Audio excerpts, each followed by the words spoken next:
गांव सोनपुर अपनी रहस्यमयी कहानियों के लिए प्रसिद्ध था। कहते हैं कि गांव के पीपल के पुराने पेड़ के नीचे एक यक्षिणी का वास था, जो कभी इंसानों के बीच रहती थी। वह बहुत सुंदर थी, लेकिन किसी ने उसके प्रेमी को धोखा दिया था और तभी से वह बदले की आग में जल रही थी। गांव के लोग कहते थे कि अगर कोई उस पीपल के पेड़ के पास आधी रात को जाता तो वह गायब हो जाता।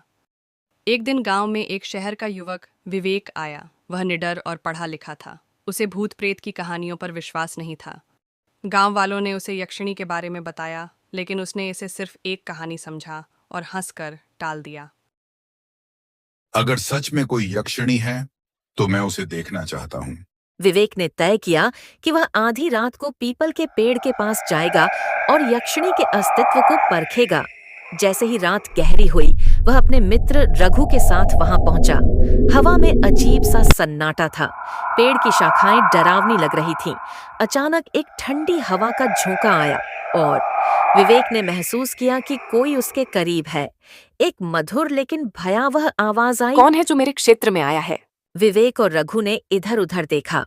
सामने एक रूपवान स्त्री खड़ी थी।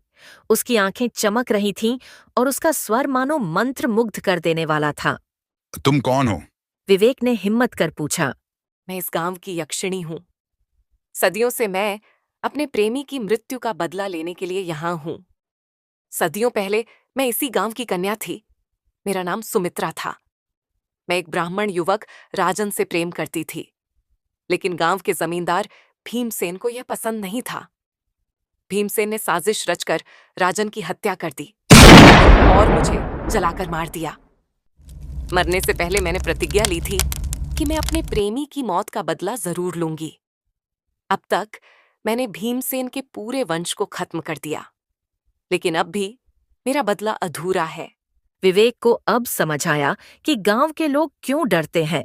उसे एहसास हुआ कि यक्षिणी को मुक्ति तभी मिलेगी जब वह अपने प्रतिशोध की आखिरी कड़ी पूरी कर लेगी। विवेक ने पूछा, क्या तुम्हें शांति नहीं चाहिए? शांति मुझे तभी मिलेगी जब भीमसेन के आखिरी वंशज का अंत होगा। गांव में भीमसेन का एक अंतिम वंशज अभी भी जीवित था, सुरेश। वह गांव के एक बड़े घर में रहता था। विवेक ने सोचा कि अगर सुरेश को गांव छोड़ने के लिए मना लिया जाए तो शायद यक्षिणी शांत हो जाएगी। लेकिन इससे पहले कि विवेक कुछ कर पाता, सुरेश ने गलती कर दी। उसने नशे में पीपल के पेड़ के पास जाकर यक्षिणी को ललकारा।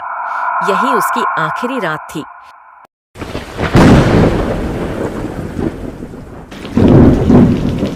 यक्षिणी ने उसे आग की लपटों से अंत कर दिया। अगले दिन उसकी लाश पीपल के नीचे पड़ी मिली। गांव वालों ने देखा कि यक्षिणी के वजूद के सारे निशान धीरे धीरे खत्म हो गए।